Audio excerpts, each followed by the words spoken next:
Chers amis, on m'a demandé de parler du coronavirus. Il y a beaucoup d'échos, il y a beaucoup de gens qui disent beaucoup de choses. Ceux qui aiment beaucoup parler du Mashiach, ils ont parlé du Mashiach. Et c'est évident qu'on a l'impression que le Mashiach est en train de venir. Raphaël Kanievski aussi récemment l'a dit. Ceux qui aiment parler de faire la Aliyah, tout de suite ils disent « Allez, venez faire la Aliyah ». Et mes élèves m'ont demandé qu'est-ce que j'en pense. Qu'est-ce que cette coronavirus vient nous enseigner et qu'est-ce qu'on doit faire nous pour faire venir le Mashiach Bezrat Hashem. Il faut savoir qu'un jour, il y a eu une très grande épidémie qui s'est passée quelque part. Et le Chafetz Chaim s'adressait à ses élèves.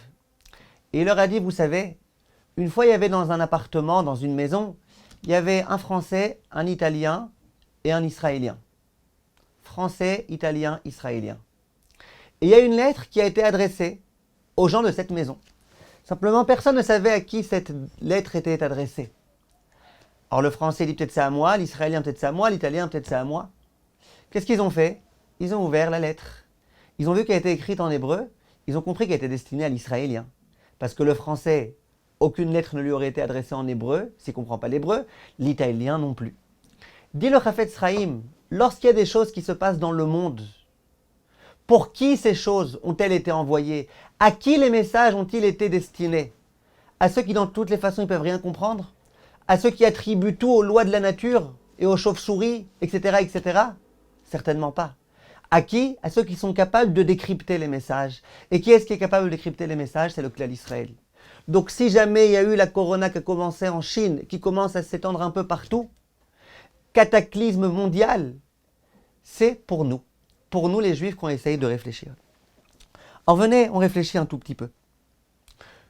Je pense personnellement, et beaucoup de gens vous le diront, qu'on vit dans un monde dans lequel on a tendance à oublier Akadosh Baruch Hu. C'est pas Chas Veshalom qu'on ne croit pas, on est devenus des gens hérétiques, non, on croit en Akadosh Baruch Hu. Mais intérieurement, on a l'impression qu'on peut très bien se débrouiller sans Akadosh Baruch Hu. C'est vrai qu'en Israël, il y a beaucoup d'ennemis autour, mais bon, ça va. On a une armée tellement puissante. On a en plus les États-Unis qui sont à nos côtés. On a ceci, on a cela. On est relativement tranquille. C'est rare les gens qui n'arrivent pas à dormir la nuit parce qu'ils ont peur de se faire assassiner du jour au lendemain. Peut-être les gens qui habitent vraiment proches de certains endroits où il y a des Arabes. Mais en général, les gens ils sont à peu près tranquilles. Pourquoi en 2020 ça va? Et si, il y a quelques mois, tu parlais d'une épidémie qui allait faire ce qu'elle a fait aujourd'hui, qui allait bouleverser toute l'économie mondiale, qui allait tuer des milliers de personnes, les gens t'auraient dit, mais non, c'était à l'époque, le choléra, machin. Pas au jour d'aujourd'hui. Au jour d'aujourd'hui, avec l'hygiène, avec toutes les mesures sanitaires, avec ceci et cela, avec les exploits de la médecine, avec les vaccins, avec ceci et cela. Qui aurait cru une chose pareille? Eh bien voilà, nous y sommes. À mon avis, coronavirus, il vient nous indiquer, sache qu'il y a un maître, Akadosh Baruch Hu se trouve dans l'univers. Sache que c'est lui qui s'occupe de tout. L'argent, ça servira à rien. Parce que M. Trump, s'il a envie maintenant d'enlever le corona, il ne peut pas. Tu peux avoir tout l'argent du monde, tu peux avoir tous les moyens du monde. Si aujourd'hui tu es en Chine et que tu veux venir en Israël ou en France, on ne t'acceptera pas. Avec tout l'argent du monde. Ça veut dire que on commence à comprendre, on continue à s'apercevoir que vraiment tout entre les mains d'Akadosh Baruch Hu, un tout petit virus de rien du tout. Le jour où Hachem décide de bouleverser le monde, il bouleverse le monde. Les gens ils sont angoissés, en France c'est devenu une psychose. J'y étais il y a quelques temps, une véritable psychose. Les gens ils sont complètement angoissés, les gens ils n'osent plus se rapprocher de Chinois, les gens ils veulent plus manger de riz, les gens ils veulent plus rien faire. Pourquoi? Corona. On parle que de ça. Dans le monde tout entier. En Israël aussi, ils ont commencé à s'angoisser. La nouvelle loi, c'est que les gens qui viennent d'arriver de France, par exemple, pour ne pas prendre que cet exemple-là, ils sont obligés d'être en quarantaine. Et voilà, je suis en train de vous parler, je suis en quarantaine.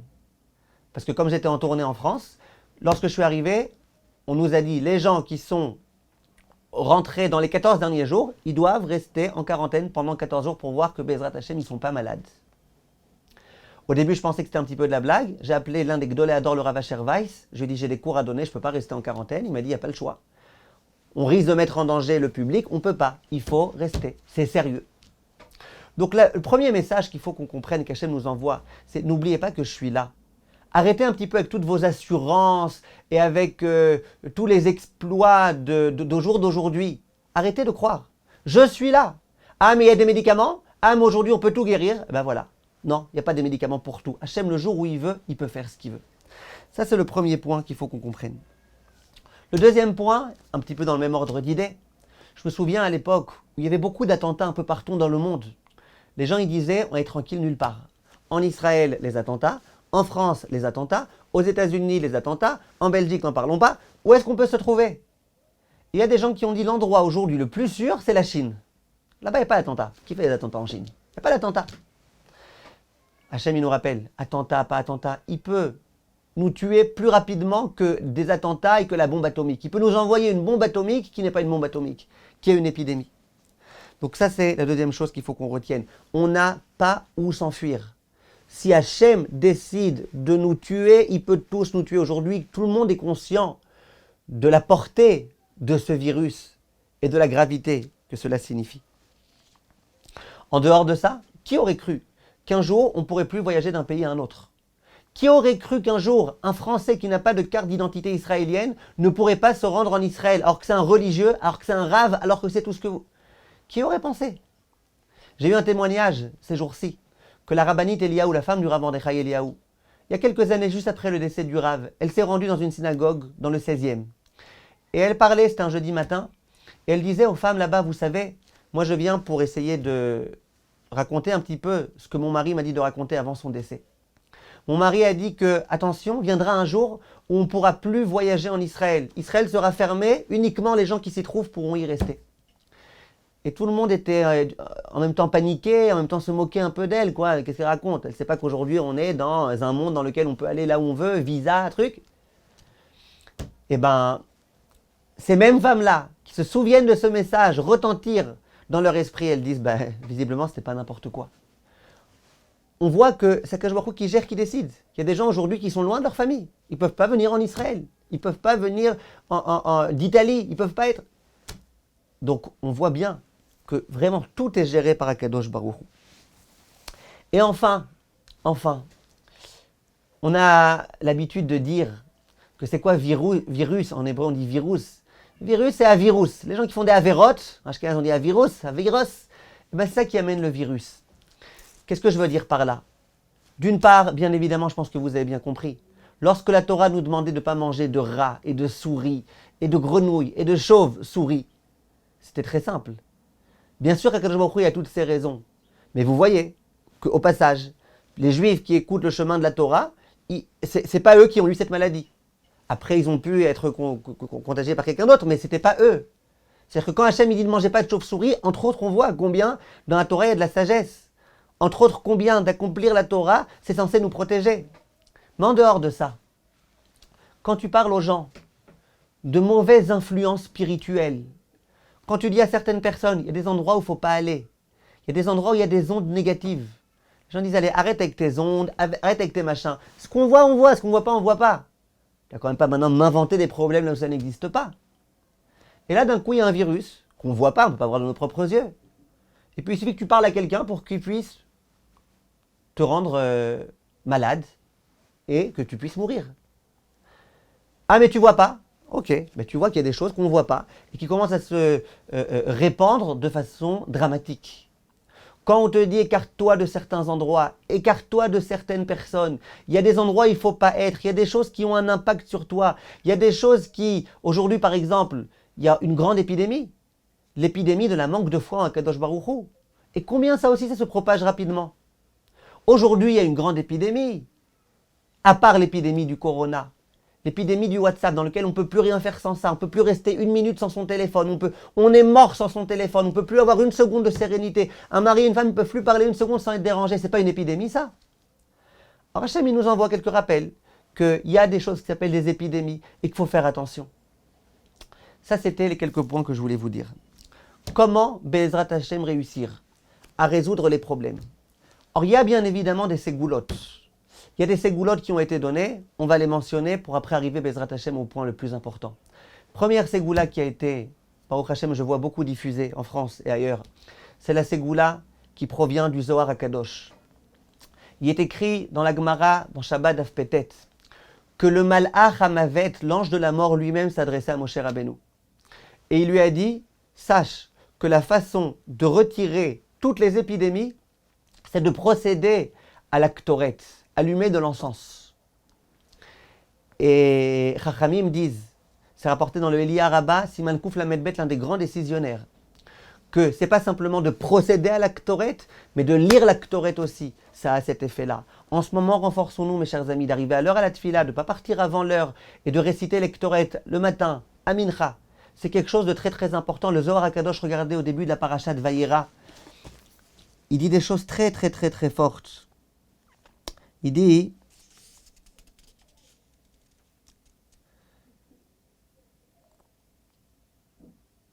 je vous lis en hébreu directement, lorsqu'il y aura une épidémie, Brit Nigzeret Vecharoz Moavar al Kol Tzva Hashamaim.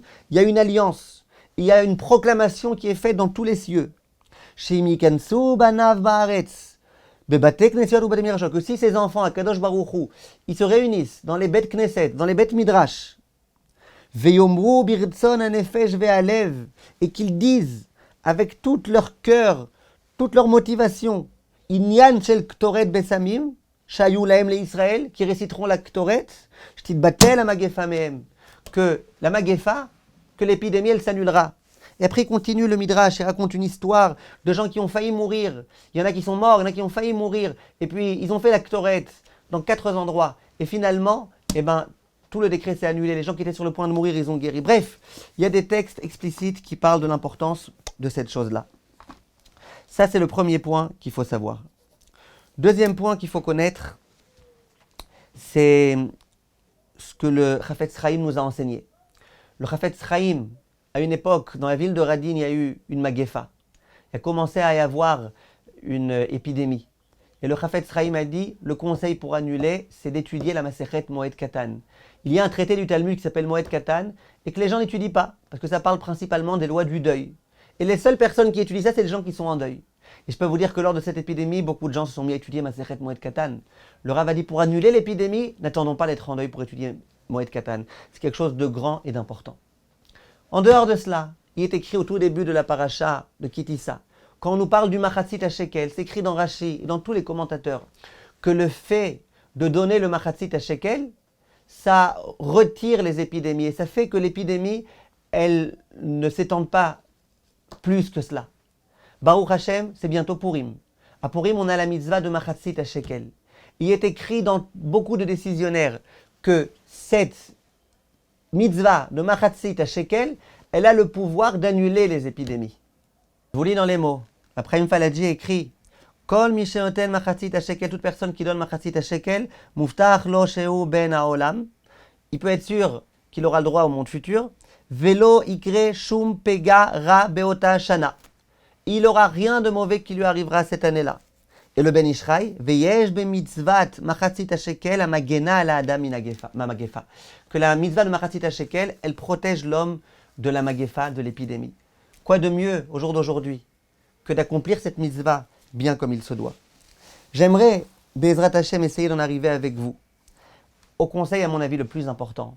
Et c'est pour ça que j'ai fait ce petit cours, pour en arriver là, Be'ezrat Hashem. Il est écrit dans la Gemara qu'il y a un homme qui s'appelait Chizkiyahu, qui avait un livre de guérison, Sefer HaRefuot, une espèce de Vidal.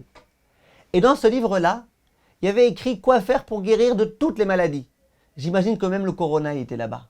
Que faire, quoi faire pour guérir? Une personne qui a le virus, quoi faire? Et il y a écrit qu'à ce moment-là, Chizkiyahu, il a compris que c'était un problème. Parce que les gens, ils voyaient qu'il suffisait qu'on avait une maladie de prendre quelques petits médicaments, etc. et de guérir. Qu'est-ce qu'il a fait? Il a enterré le livre des Refuot. Il dit comme ça, maintenant, les gens, quand ils ont un problème, ils vont commencer à prier. Ils vont commencer à se remettre entre les mains d'Akadosh Baruch Hu. Et c'est ce que Chizkiyahu a fait, et Akadosh Baruch Hu a approuvé son comportement. Ça veut dire que lorsqu'il y a un souci, lorsqu'il y a un problème, il faut se rapprocher d'Akadosh Baruch Hu. Je vous expliquais au début de cette petite intervention. Aujourd'hui, le problème, c'est qu'on pense qu'on peut s'en sortir sans Akadosh Baruch Hu. Hachem, il nous envoie quelque chose dans lequel on voit qu'il n'y a aucune issue, et que lui. Que lui qui peut faire. Au jour d'aujourd'hui, grâce au fait qu'il n'y ait pour l'instant, en tous les cas, aucun médicament, aucun vaccin, rien du tout, qu'est-ce qu'on fait? Qu'est-ce qu'on doit faire? Qu'est-ce qu'Hachem attend de nous? Qu'on se remette entre ses mains. Qu'on commence à prier. C'était l'intention de Chizkiyahu quand il a fait cela. Vous savez, mes chers amis, à l'époque de David Améler, il y a aussi eu une épidémie. Il y avait 100 hommes qui mouraient chaque jour. Qu'a fait David Améler? Il a institué qu'on soit obligé chaque jour de réciter 100 bénédictions. 100 bénédictions pour 100 personnes qui meurent. L'épidémie, elle s'est arrêtée. Quelle est l'idée? Et pourquoi jusqu'au jour d'aujourd'hui, écrit en Shulchan Aruch, qu'on a le devoir de réciter 100 brachot? C'est quoi le but? Eh bien, le but, c'est justement, nous, on oublie un petit peu Akadosh Baruch Hu. Akadosh Baruch Hu voit qu'on l'oublie, il envoie des épidémies. Vous allez voir, vous n'avez aucune solution sans moi. Le but, c'est quoi? C'est qu'on se reconnecte à lui. Quand on se reconnecte, chaque jour des brachot, merci Hachem de m'avoir donné des yeux, merci Hachem de m'avoir donné des oreilles qui me permettent d'entendre, merci à Akadosh Baruch Hu d'avoir fait en sorte que mon corps soit en bonne santé, que je puisse aller aux toilettes, et puis que j'ai pas de problème, que j'ai des anticorps, que j'ai ceci, que j'ai cela. Merci pour le verre d'eau, merci pour le pain que tu m'as donné, c'est pas évident, il y a des gens qui meurent de faim. Merci pour tout ce que tu me donnes. Quand on se reconnecte à Akadosh Baruch Hu, il n'y a plus d'épidémie. Souvenez-vous, mes chers amis, à l'époque de Moshe Rabbeinu, il y a eu une épidémie, et il y avait des serpents qui commençaient à tuer les Bnei Israël. C'était quoi la solution? La solution, c'était de faire un grand serpent. Tout le monde regardait le serpent. Et les personnes qui regardaient le serpent, ils guérissaient. Demande Chachamim dans la Mishnah, quoi, c'est le serpent qui guérissait? Dit Chachamim, non. Lorsqu'on levait les yeux pour regarder le serpent, qui est-ce qu'on voyait? On voyait le ciel. Vous voyez le ciel, on se rappelait d'Akadosh Baruch Hu. On comprenait qu'il n'y a que lui qui peut aider. Quand on se rappelle qu'il y a qu'Akadosh Baruch Hu qui peut aider, Akadosh Baruch Hu, il aide. Le but de tout ça, c'est compris. Les attentats, visiblement, ça n'a pas suffi. Les problèmes, visiblement, ça n'a pas suffi. Alors Hachem nous envoie quelque chose pour nous réveiller. Chers amis, réveillons-nous. Prions pour nous. Prions pour les Chinois qui sont en train de mourir les uns après les autres. Prions, comprenons que ce message nous est adressé directement. Alors il y a des ségoulottes. Il y a une des ségoulottes qui est rapportée dans les Sfarim, quelque chose de magnifique, il paraît que ça marche énormément. Une ségoulate très grande, qui figure dans beaucoup de Sfarim Akdoshim, qui consiste à dire que s'il y a un pauvre ou une pauvre, encore mieux, un orphelin qui vient se marier avec une orpheline, qui n'ont pas d'argent pour se marier, que tout le tzibour donne un peu d'argent pour procéder au mariage, et que ce mariage ait lieu à l'endroit où il y a un cimetière. Il y a écrit qu'il y a énormément de grandes épidémies qui se sont arrêtées grâce à ça. Si quelqu'un a le mérite de pouvoir faire cette chose-là, avec plaisir, mais l'essentiel, mes chers amis, c'est pas les ségoulottes. L'essentiel, c'est de comprendre qu'est-ce qu'Hachem attend de nous. Ça serait bizarre de penser qu'Hachem a envoyé ça juste pour qu'on récite les Ktoret. Ça serait bizarre de dire qu'Hachem a envoyé ça juste pour qu'on organise un mariage dans un cimetière. Ça serait dommage. Si Hachem a envoyé ça, je pense que la raison la plus évidente, c'est pour nous dire les enfants, réveillez-vous. Les enfants, rappelez-vous que vous avez besoin de moi. Rappelez-vous que dans ce monde dans lequel on est assuré, dans lequel on est rassuré, dans lequel on se dit c'est bon, on a un bon chef d'État, on a un bon président, on a un bon ceci, on a un bon cela, ils n'ont qu'à se débrouiller eux, c'est leur problème à eux, on imagine qu'ils trouveront bien des solutions.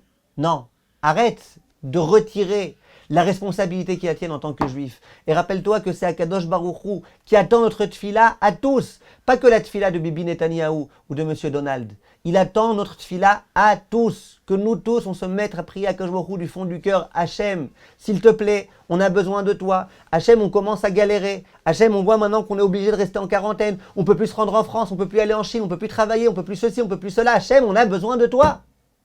Tant qu'il n'y avait que des morts, les gens disaient ouais ça va, c'est pas grave, c'est en Chine, on s'en fout. Une fois je suis rentré dans un séminaire, il y a une fille qui m'a dit ça, je lui ai fait 1 heure de moussard. Pour dire quoi? Parce que c'est des goïms qui meurent, on s'en fout.